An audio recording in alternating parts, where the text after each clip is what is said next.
CarolinaPrepper.com. If you're looking for quality food storage for hiking, fishing, hunting, basic survival needs, or just for everyday use, check out our food storage line at CarolinaPrepper.com. We also carry other fine quality products, such as our can concealment holsters for men and women. Keeping your firearm under cover and within reach puts confidence in your hands in any situation. Our products are 100% American made. Check us out today at CarolinaPrepper.com. Knowles on the news. Susan Knowles.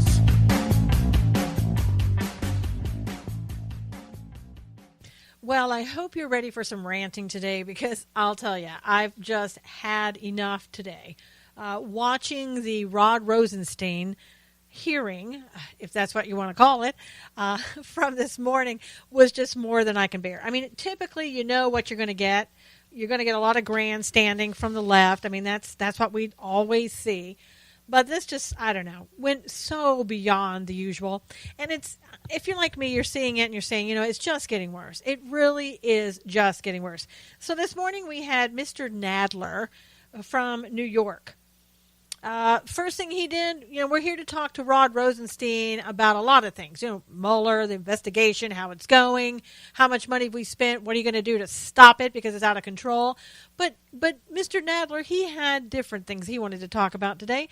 His first order of business was to say that President Trump ought to be investigated for sexual harassment. He wanted to make that part of the official record and kind of find out when was there going to be a hearing and when was it going to start.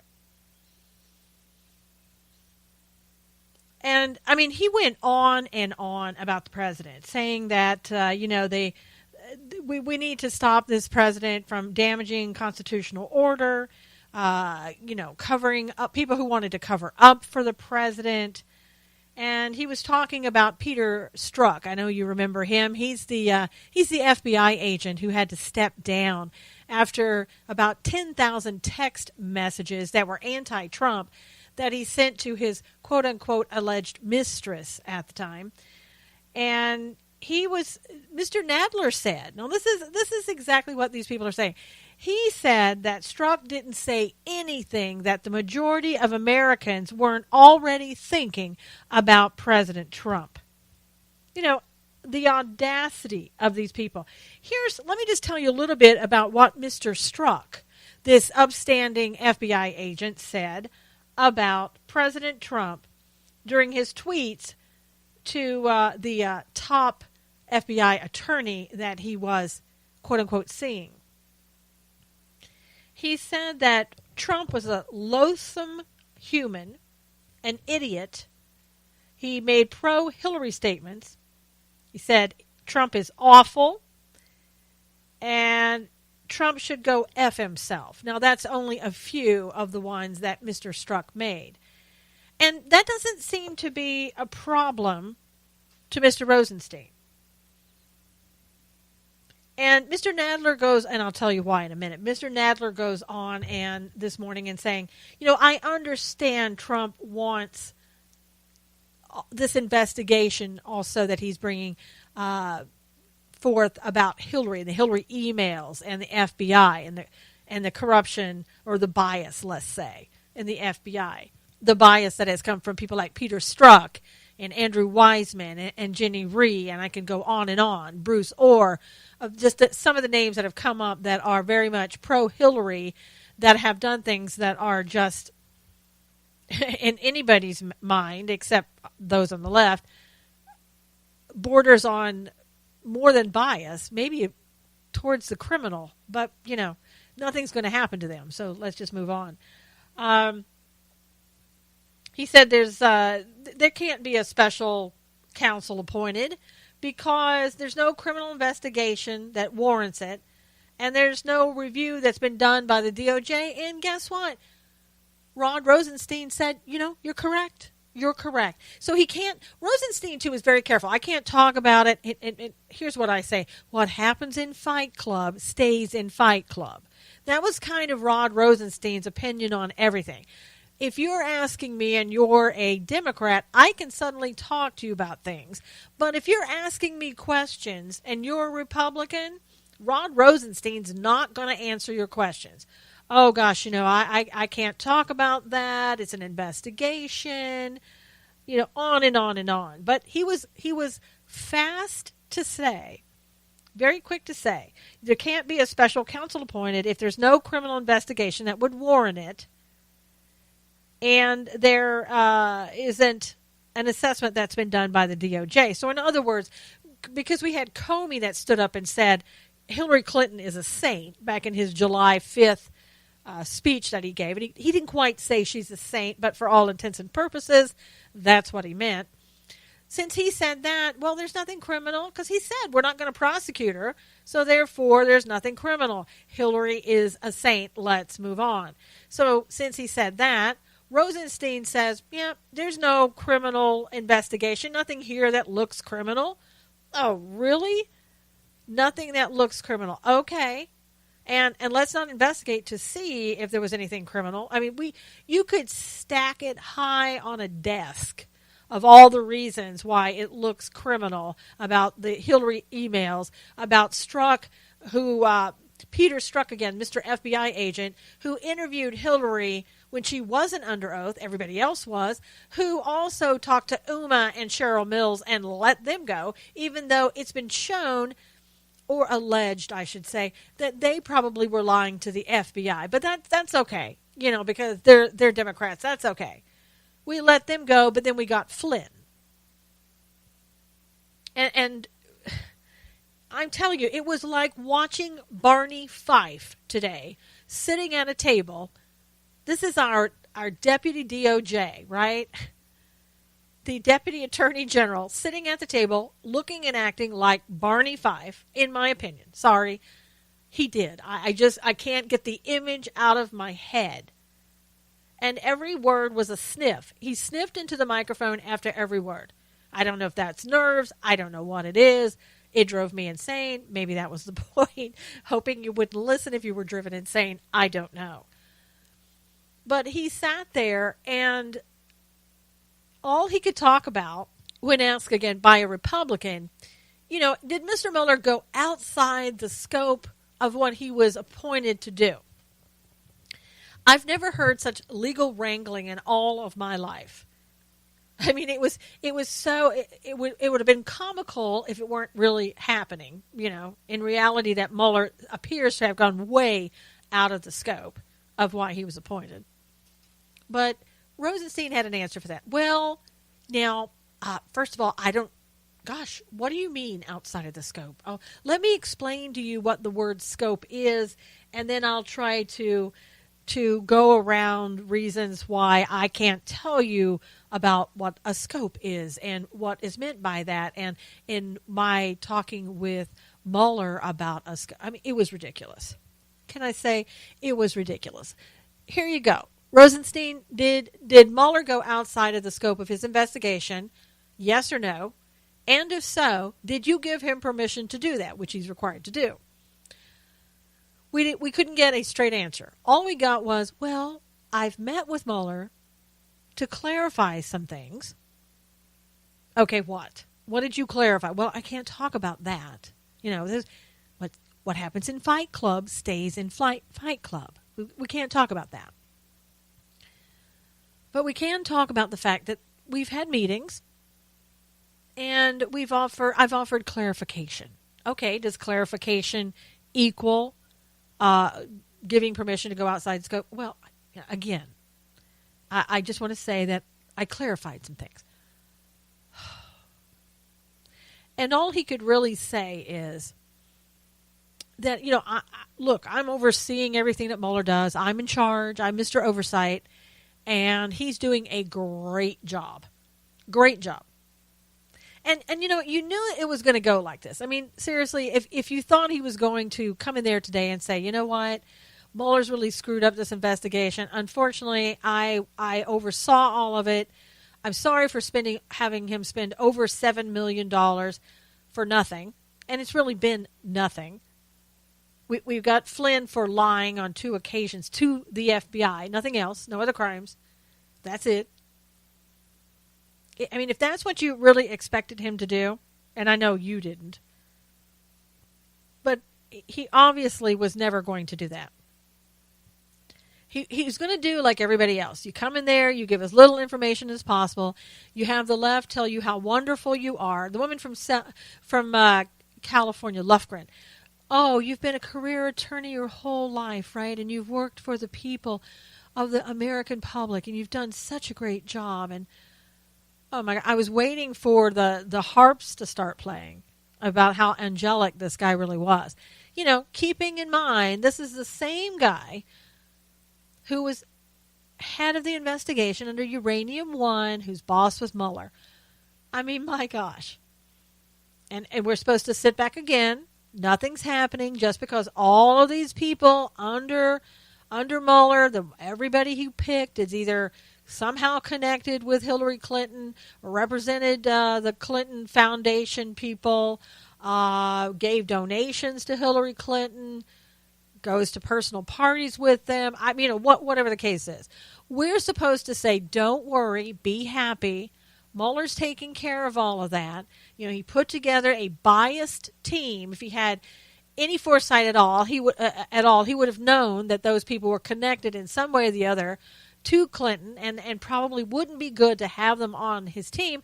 But see, since he'd been given carte blanche that he is the most perfect human being other than Jesus Christ that walked the face of the planet, there was nothing to worry about. Because we've been told over and over again, Mueller, I mean, really, you're questioning Mueller? He's perfect. He's perfect. He has done no wrong. Ever. And you and I, we're just supposed to believe that and go on and go, okay, all right. And so far, that's pretty much what we're doing. And I don't think that anything after today's hearing, I really don't see Rod Rosenstein changing his mind and appointing a special counsel for Hillary Clinton. Now, the way I look at it, this is Jeff Sessions' job. It's not up to Rosenstein what he does after today's hearing. This part, having nothing to do with the Russian interference, should be Jeff Sessions stepping up and saying, yeah, let's move ahead. And Jeff, you've had this for a while now. I don't know what reasons why it's taking you so long to start doing something. And you're probably sitting there, I guess, wondering, is it ethically, can I do this? Should I recuse myself? Is it going to show me something, interference with Russia? I don't know. We are in a real bind here. As I've said so many times before, we really should have gone after Hillary Clinton day one. Doors open for business. We're bringing everything we can to take Hillary Clinton down even further than she's already down. But we didn't do that. And hindsight is 20/20. But, many people were saying this is exactly what we need to do, and we need to do it now. And President Trump saying, no, let's just move on. Let's get the country rolling. And I understand it. And we've talked about that. He didn't want to be weighed down with that. He wanted to do good things for the country. And that's exactly what he has done. And we're looking at right now, breaking news today, going to have a vote on the tax bill next week, the tax reform. And you can bet there's going to be a fight with that in trying to get the votes for that, as always. But, we move on. Every step of the way, President Trump has been interfered with by everybody. Congress, anybody and everybody there, outsiders, billionaires who want to throw money into anti-Trump things, you name it. Deep state, the list goes on and on and on. And so here we sit today, wasting more time, more taxpayer money, getting to nothing. We're not going to get to the bottom of anything. You're certainly not going to get to the bottom of the swamp because, as I've said before, the bottom of the swamp appears now to be bottomless. There's no bottom. There's no here we got it all. No, it's way worse than what we could have ever imagined. And every day it's an uphill battle for this president to try to fight this battle. First they say, well, it's Russia interference. And when that didn't work, they moved on. to mental health issues and parading around the 27 psychiatrists and all these mental health professionals that said, oh yeah, he has mental health issues, although they've never seen him, probably never even watched him on TV, but they know, his mental condition is bad. And then now we've moved on to, oh gosh, let's see, he drinks 12 Diet Cokes a day, although he says he doesn't. But does it really matter? Does the truth really matter to the general public? I don't know, especially not to those people on the left. All they hear is the mainstream media having a discussion about how many sodas the president drinks, and they believe every word of it. And then they even brought in a psychological, scientific, whatever, professor from some school to say, you know what? Maybe it's a combination now of bad health from drinking all of those sodas that the president says he doesn't drink, and dementia. Oh, that's right. They tried dementia before. And when that doesn't work, what do? They go after Sarah Sanders. Because, that's what you do. When all else fails, you just start attacking the press secretary for delivering the news, right? It's the messenger. You attack the messenger for delivering the news of the day from the president or the message from the president. And what do? If you're Brian Kareem from CNN, you attack her personally. You say, oh, in regards to those sexual allegations against the president, and you're not wanting to talk about it because you're saying the president's already addressed that, and he has many times, we're going to start attacking you, Sarah. We're going to say, Sarah, have you ever been sexually assaulted? Has it ever happened to you? Brian Kareem from CNN. This isn't a bar. It's a press conference. We're not having a little social function where you can ask Sarah over a beer if anything has happened to her personally. Try to get back into your big boy's pants, in your press conference pants and tie, and try to act like a professional. I know it's difficult, but try. So that's what you get when you can't go after the president and get him for anything else. And trust me, it's going to get worse. We saw that yesterday with Gillibrand, who came out when the president said something about her, being desperate in a tweet and that she would do anything, to get campaign money. Oh, okay. All right. Come on, ladies. Let's go. Let's get out that gender card. We need to do this really quickly. And why did he say that? Well, he said that because Gillibrand, who talked to 3 accusers of President Trump in regards to sexual harassment, they'd been talked to. Gillibrand believed them. Gillibrand, let me tell you a little bit about Gillibrand, okay? Let's stop right there. Gillibrand, I know she's a senator from New York, but she's no dummy. She's an attorney. And the one thing she really doesn't want you to know about her is that when she was starting out, she represented the tobacco giant Philip Morris. Now, not a good thing for a progressive left member of society to do, because we all know that tobacco is bad. But it didn't seem to bother Gillibrand. But she'd have you believe, well, gosh, I was just a junior attorney at Philip Morris. I was doing my job. But when you go and you look at it, she was handling very sensitive information. She was helping in the defense of the company against the DOJ. And what were they defending at Philip Morris? Well, see, they had done a study. They'd done research in Cologne, Germany. And the research was, what is the link of tobacco to the cause of cancer? And for whatever reason, she said sarcastically, it was Gillibrand's job and other attorneys to prevent the DOJ from getting their hands on that study. Something I'm sure she's very proud of, or at least she was. And she used to smoke as well, but she doesn't smoke anymore, and she doesn't want to talk about her days as an attorney working for the client Philip Morris, working on their behalf.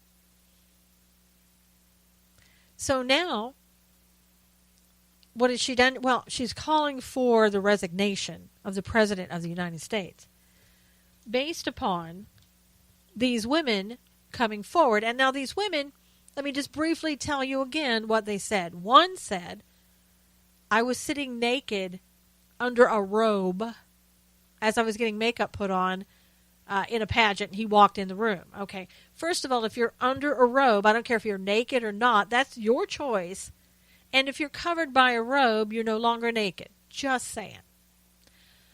The other one said, I was a receptionist at Trump Towers, and he kissed me on the cheek and one time kissed me on the lips. He denies that. The third one said, I was on a flight. I was in business class. They asked me if I wanted to move up to first class. I said yes.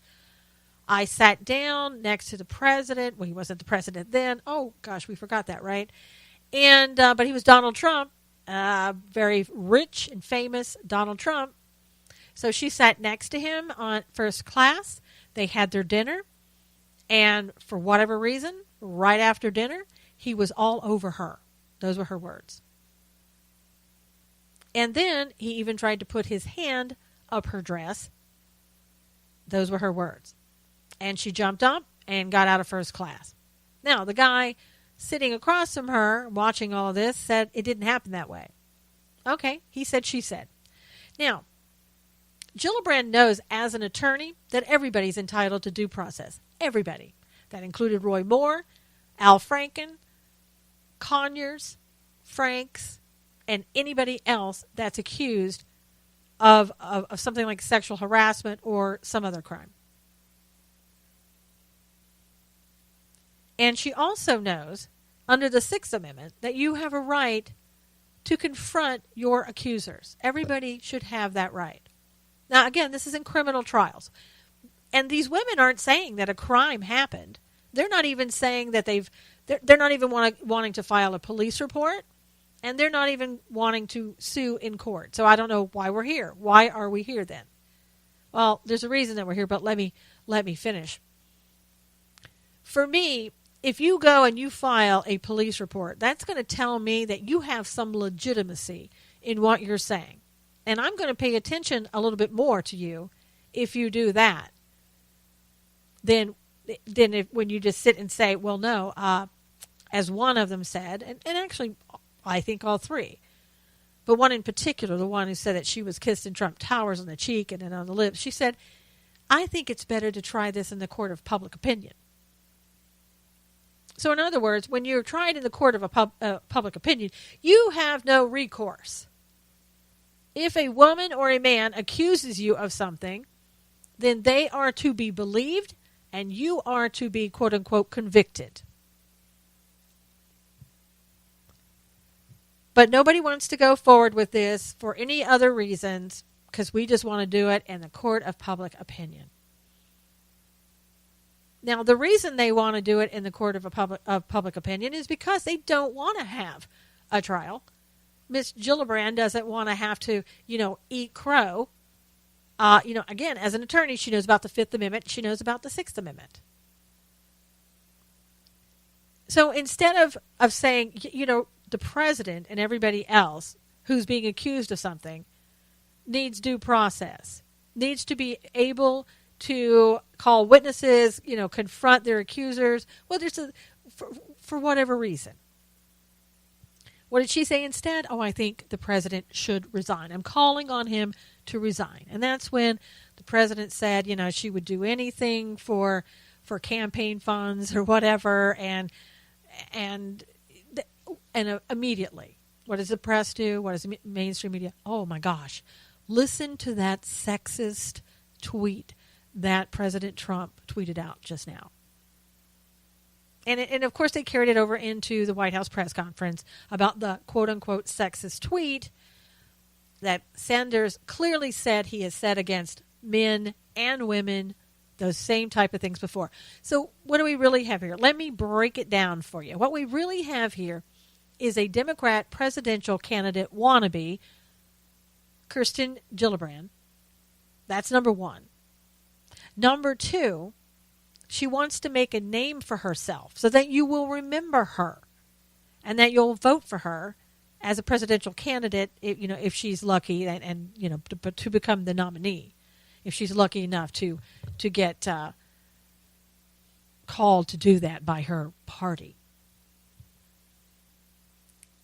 And one way to make a name for yourself is to call out the president and to ask the House to start an investigation. So let me translate what that means. What that means is we want to call for the impeachment of Donald Trump. You know what Maxine Waters does every other day. So we want to call for the impeachment. She didn't say it. She's not saying it yet. But trust me, that's exactly what she's doing. And this is the way to do it because it's the House that brings charges of impeachment. Now, what she also knows, and probably the reason she hasn't said it yet and may not say it, is because while you can impeach a president for high crimes and misdemeanors under the Constitution, there's no precedent set for anything that occurred outside of the office of the president. So all of these women who are bringing their sexual harassment allegations, all of this happened long before President Trump was even a candidate. Probably happened during the time he was even still a Democrat.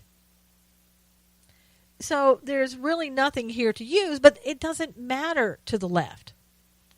They're going to continue each and every day to attack the president every way they can, even, it appears, even if they have to lie to do it, which we've seen so many times, present fake news, trump up charges, anything that they possibly can.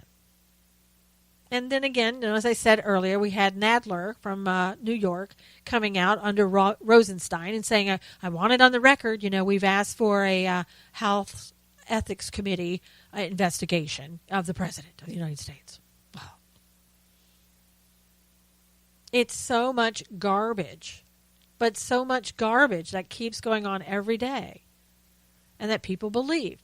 Now, what they won't see is the fact that, she was a close personal ally of Bill Clinton. And, he didn't do anything wrong in her eyes, it looks like. Harvey Weinstein, she was pretty close to him. Or Weinstein, I should say, I guess. She's defended other people of unsavory character, let's just say. None of that, nobody's going to remember any of that. All they're going to remember is here's this woman who led the charge for ethics committee violations against the President of the United States. And I'm going to say it again because I'm going to say it as often as I can on every platform that I can. You men out there, listen up. There is a war on men. If you don't believe it, you'd better wake up and start smelling the coffee. Because the war on men now is if a woman says it and they make an accusation against you in the public forum, it is going to be believed and you will be convicted in the court of public opinion. Your role is being diminished and minimalized. And in the upcoming campaigns in 2018 and 2020, you're going to see that more and more about men are going to be pushed to the back and women are going to be pushed to the forefront. And I'll tell you, the number one word this year under the Webster's Dictionary, can you guess what it was? The one they recognized, the most looked up, the most used, or whatever the case may be. The word was feminism. Feminism. Are you listening, men? Are you listening? And I'll tell you something, women out there, for those women who are actual victims, this is going to hurt those actual victims, and they won't receive justice because of it. Because sooner or later, if somebody looks at you too long, they're going to be guilty. Don't make eye contact, don't shake hands, don't be in the same room by yourself with somebody else. I mean, seriously. So everybody better be cautious, but especially men. There is a war on men, and it's taking place rapidly. And honestly, it started, I think, it started a long time ago, but it's really been started up again by Michelle Obama in recent speeches that she's given about the differences between men and women and what women have been taught and how they've been taught to remain silent and how women need to start embracing their, empowering themselves. So I'm just telling you, don't believe me, just keep watching. Now, I also want to talk a little bit about Roy Moore and what happened yesterday. Why did we lose that election? There are so many reasons, but I'm going to give you some of them. Because it's very important, again, for people to understand what went on. First of all, Roy Moore is you may like him or hate him. I'm just going to give you my opinion. He's a quirky guy. He really is. While he has some really good Christian principles, it sounds like, every rally that I've ever heard, he really kind of goes into this long speech about, historical figures and about God, which there's nothing wrong with that. But people, I think, who are there to listen after a while are thinking, okay, I just want to hear what your beliefs and values are, what you're going to do with the government, what you're going to do for the people of Alabama, et cetera, et cetera. Yeah. And he's done some good things. I think what he did with the 10 Commandments and refusing to remove them, great things. Honestly, great things. But he's a quirky guy. He rode in yesterday on a horse to vote. Again, nothing wrong with that. I have a horse. But it looked too much like showboating. And from what I understand, he always rides a horse in to vote. And that's great, but there were a lot of people that probably didn't know that, and it looks like showboating. And quite frankly, there were a lot of these sexual harassment and assault allegations. Again, while nothing was proven, while no one had to give Roy Moore a chance to confront his accusers, we saw that with Gloria Allred, who wouldn't turn over the information of the yearbook so that it could be analyzed by a handwriting expert on the Moore side. She was going to keep it and ask for an ethics investigation to determine that. And then she was going to turn everything over. I mean, we even had her client who came out and said, yeah, I did write in the yearbook. And they didn't say that from the beginning. They didn't say, they were trying to make it look like it was Roy Moore who did it all. And then all of a sudden the story changed. So there were a lot of things that happened there. But I really don't think that was the reason. And even the other things that I said, I think they added to, but I don't think those were the main reasons why Roy Moore lost yesterday. I think that, and this was described by their own newspaper in Alabama there, they expected about a 25% turnout for the voters. And that had been predicted. I heard people saying, yeah, they're probably not too interested in this, and people are just going to stay home, and it's too bad that we don't have that interest in the vote. Well, they were wrong. 40.4%, 40.4% turned out when they only expected 25%. Now, here's the breakdown according to race and sex. And I truly believe this is the real reason. It was the nail in the coffin for Roy Moore. This is according to a CNN poll. Of those people that turned out to vote, 93% of the black men and 98% of the black women voted for Jones, with 72% white men and 63% white women voting for Moore. So the black community, here's my analysis of this.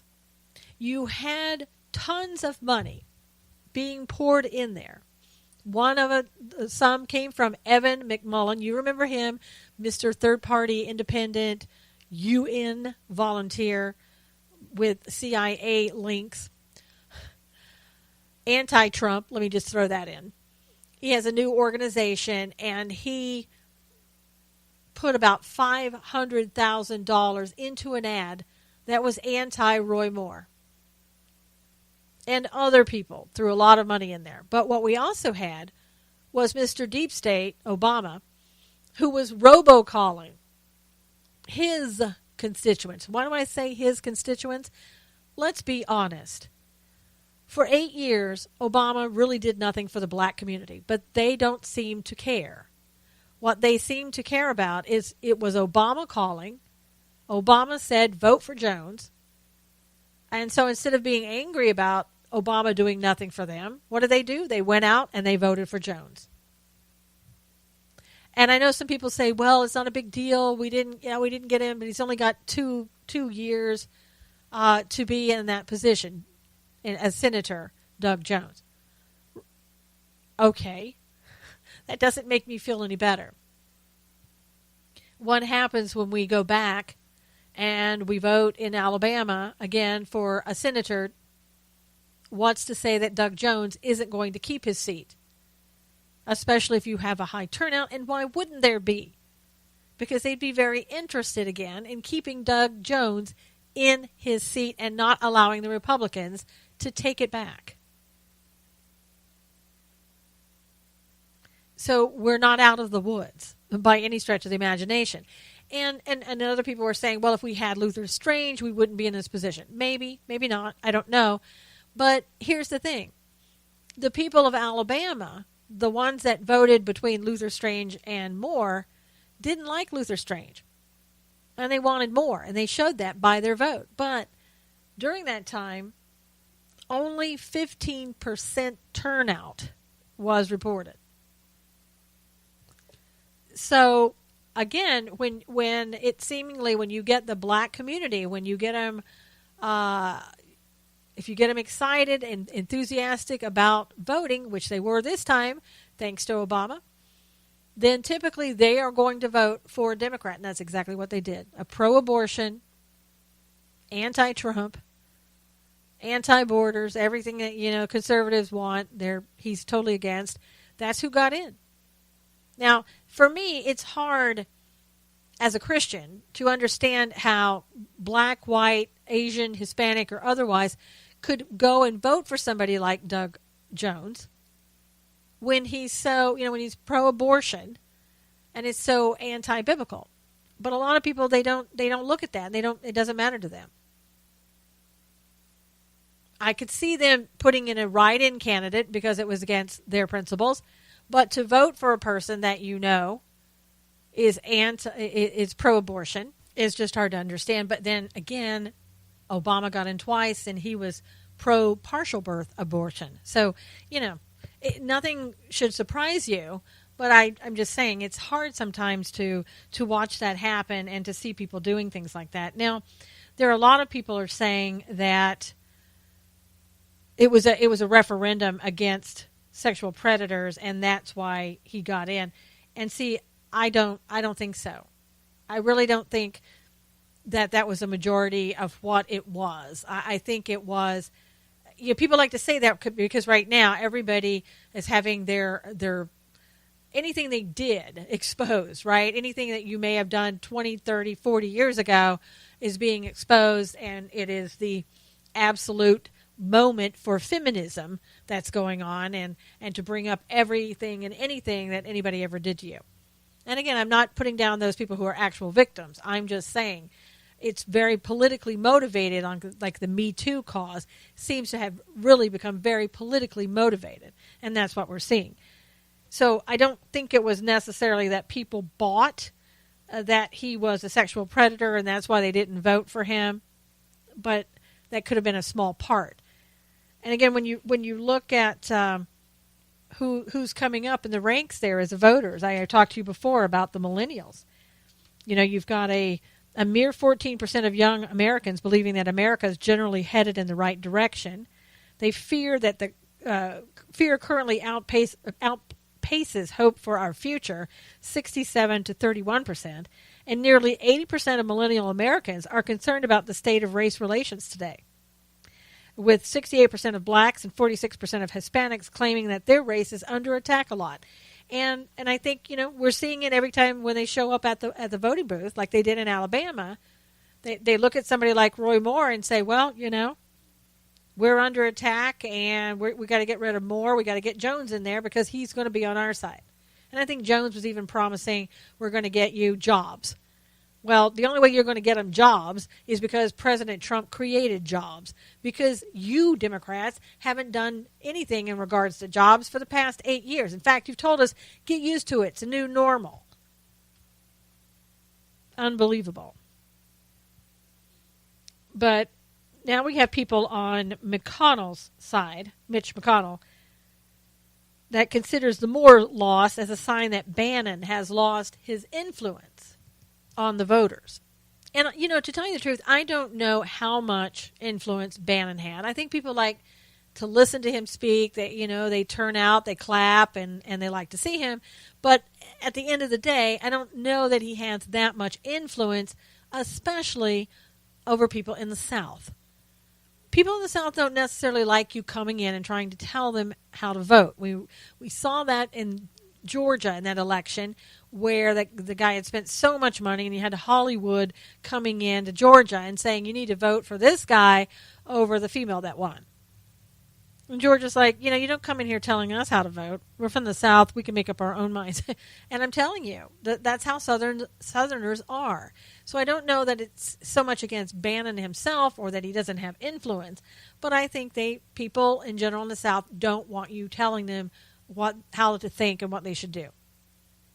Now, I do think that Bannon is going to take this and come after McConnell and come after Ryan. And I don't know how that's going to turn out. I really don't know. But he's going to be frustrated. He's going to be angry. He's not going to have things going the way he wanted them. And he may very well do that. I think personally, just me, Steve Bannon needs to get back in his seat at Breitbart and stay there. I don't know why he's necessarily thrown his hat into politics fully as he's done and having worked for the president. I don't know if I believe everything about, I want to change America and this is the way we do it. I don't know if I believe that. It'd be great if that's true. It's great. But I also think it gives him recognition. It also, gets him out there in the public eye and allows him to do things that he wouldn't normally do. And I'm not saying that Bannon is against America or doesn't care about America. I do believe that he does. But I'm just not sure why he's made it his mission if it's exactly what he's saying is accurate. I'm just saying. Just a gut feel that I have. And people are saying now, well, maybe he should stop trying to help the president. The president should stop trying to use Bannon to help him. I don't think the president's trying to use Bannon to help him. Bannon left the White House because supposedly he wanted to, and that's why he left. And I dare say he's probably even had a conversation with the president after he left. I would be surprised. So I don't know what he's going to do. Seb Gorka, when you hear Gorka on Sean Hannity, I don't know what he's providing as well. I know Steve and Gorka and Bannon kind of work together, but the question is, how effective are they really? Is it hurting us more than helping us? I don't know. I know in the past it seems to have done some good. He at least got more in there instead of Strange, and some people would say, well, that's probably not a good thing. So I think it's going to have to be reevaluated, and the American public is going to let Steve Bannon know exactly how they feel and whether or not they want him to continue in what he's doing. Because sooner or later, somebody will say enough is enough, or keep going, Steve, we love what you're doing. So, once again, the American people are going to have to make that decision. Now, the one thing that I saw out today, as we talk about things that are happening, let's keep in mind Maxine Waters. Let's keep in mind that there's an election coming up for Maxine Waters. And I know people don't generally care about what goes on in California, but if you're in California and you have any way to not allow this woman to get reelected, and when I say anyway, of course I mean legally for those PC police who are listening, don't reelect Maxine Waters. And here's a good reason why not. She said this morning in her tweet, how many Diet Cokes did Trump consume while he gulped and waited for the defeat of his pedophile candidate, hashtag swish swish. This woman is so defamatory in her statements. Now, why no one is complaining about this? Why aren't they? Is sexual harassment not okay, but defamation is? And there's a difference between what the president says and calling somebody a dummy or something of that nature. And while some would see that as not being appropriate, it certainly doesn't rise to the level of defamation, typically. And we know that because there was a woman who was on the campaign with the president, and she had $1 million defamation case against the president. Her name is Republican consultant Cheryl Jacobus, I guess. She lost the case, and she was claiming, that he damaged her by calling her a real dummy, and said she begged to work for him, and the court disagreed with her. Said that wasn't enough, that didn't ruin her career. She, as I said, she lost her $1 million lawsuit, defamation case against the president. But then you have Maxine Waters, who comes out and not only does she defame the president, but then talks about Roy Moore and calls him here essentially a pedophile. Now, if I were Roy Moore, I would sue her for everything that she has. Calling him a pedophile when there are allegations and absolutely no proof. And I would, Roy's got some time now. I would take her to court and I would sue her for that. You just don't call people things like that without backing them up. Because being called a pedophile is not the same thing as being called a dummy. Being called a pedophile could absolutely ruin your career. And I don't know, Roy Moore, if he feels that he's innocent of all of the charges against him with the women that came forward, then perhaps he should look at bringing a defamation suit against all of the accusers that came forward. Now, I don't think he's going to do that. I really don't. I think he's going to move on. He's going to, and I don't know when he's going to move on, because he's saying right now that it's the last I heard, he's not going to concede that he lost the election in Alabama. That there are still votes out there, that he's going to wait for everything to be counted. It's too close. Some people have said, former Governor Huckabee said, just go ahead and just move on. Just step down, concede and move on. But I don't know that he's going to do that. And, whatever he wants to do, I don't think it's good for Alabama necessarily. I think it just makes it look worse than it already is. But, one of the things I really want to stress is that I think, as Republicans, we have a lot of work to do. The left gets up every single day wondering what they can do today in order to push their agenda further. Republicans don't do that. We get up every day, we're thinking, okay, let's see, we got to get ready, got to go to work. What are we going to, what am I going to eat? What am I going to make for the kids? What's going to happen at work today? What do I have to do? What is the deadline? We're thinking things like that. And we're not concentrating on what's happening around us, the state of the society that we find ourselves in. Now, I think this whole thing with Roy Moore, I don't look at it as a snub of the president. I know the left would love that to be the case. I don't think Alabama said anything to a snub of the president. Maybe the black community, but I don't think they were on board anyway.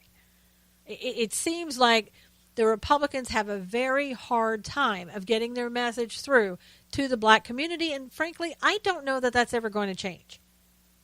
Because for how many years now has the black community typically voted Democrat?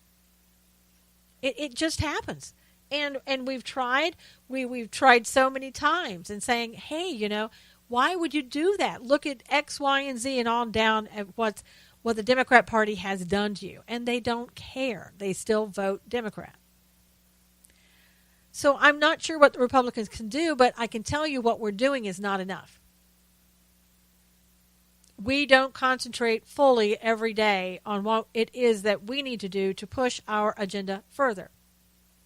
And I find also that a lot of times, unfortunately, especially in social media, the Republicans are attacking each other. And we spend a lot of time doing that instead of working together for a cause. Because I honestly think that the days of just going out and saying, MAGA, MAGA, MAGA, make America great again, while it works for Donald Trump, it's not working for other candidates. And Alabama should be a wake-up call. But I think some people are going to say, you know what, it's not a wake-up call. It's not that big of a deal. Let's just move on. Everything's going to be fine. See, I just don't feel that way. I don't feel that way. Because as much as you feel that way about your cause, meaning how we Republicans feel about our cause and how we feel that we want to make America great again and what we're doing and what we're seeing our president do to make this country great again, you have to remember that those on the left probably feel that way about their cause maybe twice as much or more. They believe that their policies, as crazy as we think they are, they believe that those are the right policies for this country.